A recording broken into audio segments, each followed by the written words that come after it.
Good morning, everyone. Welcome to a demonstration of how to inject yourself with the GLP-1 medication Mounjaro using a vial and syringe.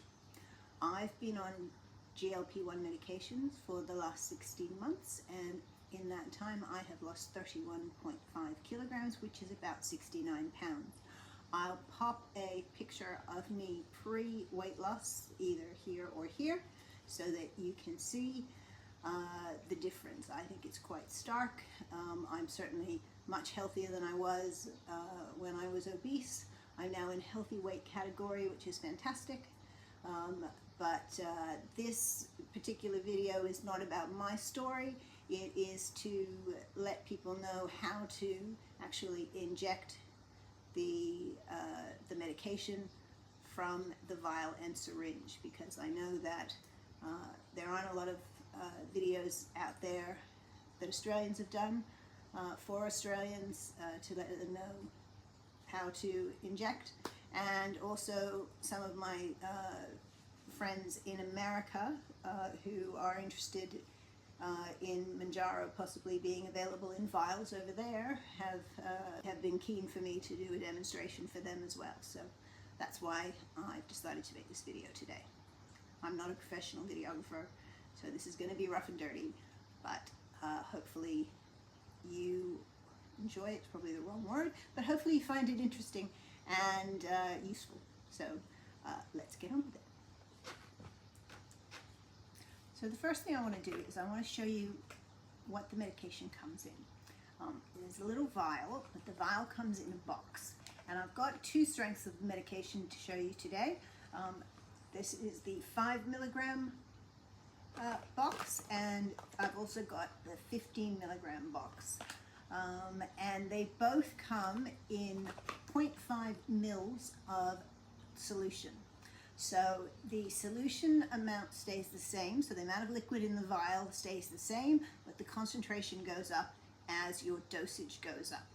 The dosages for this start at 2.5, but I'm taking the 5 milligrams, so I've got the 5 milligram vials, and I managed to get my hands on the 15 milligram vials, so I bought some of those as well. It comes in a solution for a subcutaneous injection, which just means under in the fat layer. You don't want to inject it into a muscle. It's not a vaccine, and you certainly wouldn't want to inject it into a vein. I think that would be very, very dangerous. There's a large instruction sheet that comes with this, inside this little box, and I implore everyone to please read it and thoroughly and understand it. Right, let's open up a box and have a look. So, the box, if we open it up, it's like an unboxing of a plant video. Inside this rather large box is a rather small vial of medication. And the amount of liquid in the vial of medication is even smaller. So if you have a look there, you can see that it actually only goes up to about there, the liquid. That's 5 mils of liquid. And as I said, the 15 milligram vial also has this amount of liquid. Now I'm going to open this one up to show you so that you can be sure what I'm saying is correct, because I know with compounded medications the amount of liquid in the vials actually is very different. So if you have a look at, this is the 15 milligram, sort of got the orange color, and the 5 milligram has the purple cap on it. And if you have a look, you can see that the amount of liquid, hang on, just let me move this one around, the amount of liquid is exactly the same in both. So I'm going to put this back in now into its box, and I'm actually going to go and pop this back in the fridge because we will not be requiring the 15 milligram yet. So the things you will need in order to inject yourself are, first up, you will need an alcohol swab, or I just use rubbing alcohol that I have, and I have a cotton swipe here in order to clean the skin of any bugs, because we want to try and do this in as sterile conditions as possible. The next thing you're going to need, obviously, is the vial of medication, and the last thing you need is a syringe. Now, the syringes in Australia come in 2 different sizes. The first size is a 50-unit syringe, and the second size is a 100-unit syringe. The needles are tiny. I hardly feel them at all. Basically don't feel them at all. The instructions say that you are to draw up 50 units. However, there's always a little bit of extra medication in the vial, so I'm actually going to show you using the 100-unit syringe exactly how much extra is in the vial.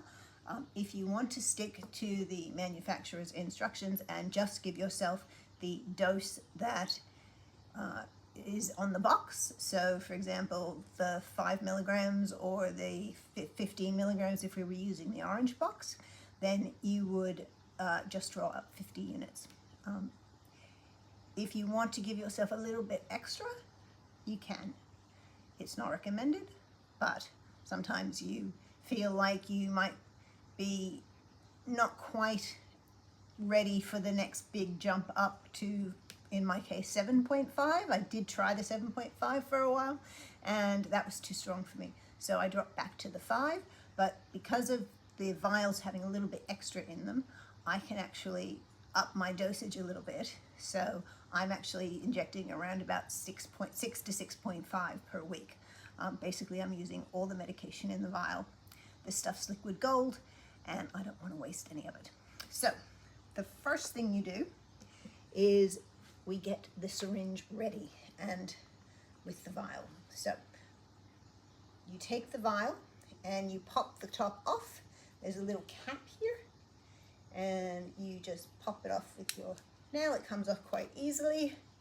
There's a little bung in there. You guys probably will have seen this if you had your COVID vaccinations and hopefully your flu vaccinations as well. The next thing you do is you take your syringe, and these ones have a little cap at the bottom, and then they have a cap at the top. And if you can see, that is a very, very thin little needle. If I toss it, put it like that, you can hardly see it. So it's very, very, hang on, down here, very, very small. Now, the next thing you do is you're going to draw up some air into the syringe. So you're going to pull the stopper out and pull it all the way back, like that. And that has just drawn some air into the syringe. This just makes it easier to get the medication out of the vial. The next thing you're going to do is you're going to put the needle into the center of the little bung there. Now, if you're like me and you need reading glasses, but you don't have them yet, you've just got to kind of eyeball it. So I'm actually going to put this down on the ground, not on the table, in order to do this. So you won't actually see the needle going in, but trust me, it is, and I'll show you every other step. So just give me 2 seconds to do this, because it's the skin of the bung is thinnest in the middle, and that's where we're aiming for. So 2 seconds.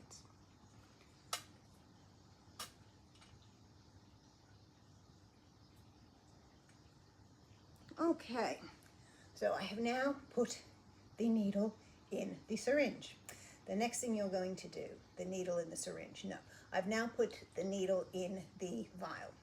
The next thing you're going to do is you're going to push down on the stopper, and you're going to put all of that air into the vial. Then you're going to tip it upside down. When you tip it upside down, you can see that our liquid obviously runs to the bottom, and then what you're going to do is you're going to draw down on the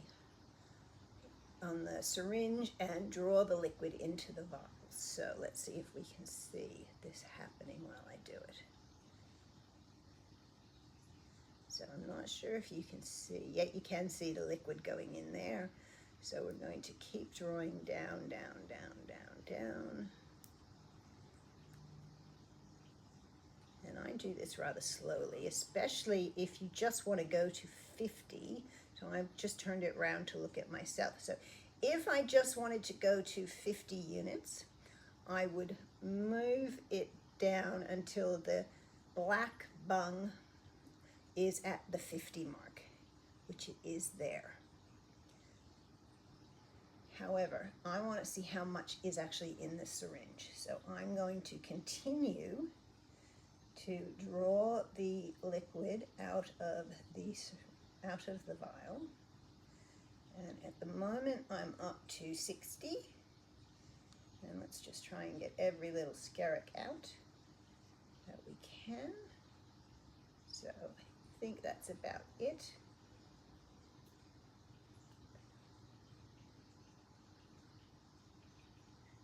So if we tip it back upside down, so I've just taken it out, you can see there's a little tiny tip of liquid on the syringe there. I've just sucked it back in. And if we have a look now at the vial is pretty much, it's pretty much empty. So hang on a second, let me turn it around like that. So there's no more liquid in the vial. And the bung is reading here a little bit over 70 units. But there is a little bit of air in the top of the vial. So I figure it's about 6 to 6.5 units altogether. Now, you want to be careful with this. First of all, you don't want to be sticking yourself with it because once you stick yourself or once you basically will dull the needle, and that's when the needles hurt. So the first thing you want to do is you want to place it down very carefully. If you're not going to be injecting yourself for a while, you can do something which is not recommended. You can put the orange cap back on. That's not a good idea because again, you can stick yourself with it. When you finish with the needle, it's also not a good idea to put the needle cap back on. That is something that is, hang on a second, I have to get rid of my cat because this is definitely not a sterile situation with the cat here on the table. So Oliver, off please, thank you. Go on, sit down there and be quiet. That's good. Okay, so I can see the top of the needle and I can see that, yeah, there's about, sorry. I can see that there is about, I love my cats, but sometimes they want to get in on the show. So I can see that there is some air in the top there. You might be able to see it there. So I'm going to put this down because the next thing we're going to do is we are going to prepare the site with the alcohol swab. So put that down very carefully. And then I'm going to take my little alcohol swab. And I'm going to put some alcohol on it. And then where I inject myself, so there are 3 different places that you can inject yourself. I choose my stomach because I tried my thigh once and it hurt like hell, and I tried my arm once and that hurt even worse. So I've always done my stomach other than those 2 times. And I basically don't have any bruising, no problems. I can't really even feel it going in. So the first thing we want to do, let me stand up here, is, and you can see now that I am now not super skinny, but I am now quite thin, and I'm now at a healthy weight range. So first thing we're going to do is we're going to pinch an inch. I used to be able to pinch handfuls, and we're just going to rub with the alcohol swab just to clean off any bacteria that might be on the skin. Then we're going to take our needle and we are going to put it, and remember it's a tiny, tiny little needle. So we're just going to, sorry, I know this looks disgusting. I still do have a little bit of fat on my stomach. So we're going to poke it in to the skin. There we go. I didn't feel it at all. I actually have to look to see whether or not I've actually poked it in. That's how little I feel it. And then we are just going to press down on the needle slowly but surely and inject the liquid into my body. And you can't feel it going in. So I just do it slowly. You can probably do it quite quickly. I'm not a nurse or a doctor, so this is just the way that I do it. So I bung it in until the stopper is right at the end and all of the liquid has been dispensed. I then, like with the Ozempic pens, I then wait for a few seconds. I release my pinch of skin and then I withdraw the needle. And as I said, do not put the cap back on the needle. That is the way to give yourself a needle stick injury. It's not a good idea. This should go in a sharp spin, or if you don't have a sharp spin, get an old plastic container and put them in there, and then you can take them to your chemist to dispose of once that bin is full, or you can some councils have places where you can go and drop off sharps. Some hospitals will let you drop off sharps depending on where you live. Don't put this in the normal rubbish. That's not a good idea, because you don't want anybody else getting a needle stick injury if they happen to be sifting through rubbish. You don't want the rubbishman to have a needle stick injury. So very important, be careful with this little instrument of now contaminated plastic. Okay, so that basically is it. So I have now given myself my Mounjaro shot, and I will probably start to feel some sort of effect from it later on tonight, tomorrow. Some people feel effects sooner. With me, the only real side effects are a little bit of constipation and not wanting to eat and not being hungry all the time. And what this has done is it's turned off that food noise that was always in my head. So I no longer have ice cream or yogurt or anything calling to me from the fridge saying, please come and eat me. I'm here, I'm waiting for you. So it's a wonderful medication. It should be used carefully. It's not a medication for someone to use if they just want to lose 5 pounds or 5 kilos even. It's a medication for people who were obese, and as you could see by my before picture, I was in the obese category. I'm obviously not in the obese category anymore. I'm going to be staying on this medication for the rest of my life, so that I don't go up into the obese category again. If people are interested, I can do another video which talks about my journey and how I got to being obese, and my history of trying to lose weight and things, and how I came to be on this medication. But for now, I just wanted to do this quick video, which has turned out to be much longer than I was hoping for, where I showed you how you inject the medication into yourself using a vial and a syringe. So, happy to answer any questions below. Just put them in the comments, and I hope you enjoyed this little video. Thanks so much. Have a great day. I know I will. I now have a week's worth of medication on board, so that I can continue in my new healthy lifestyle. Bye everybody. Thanks so much for watching.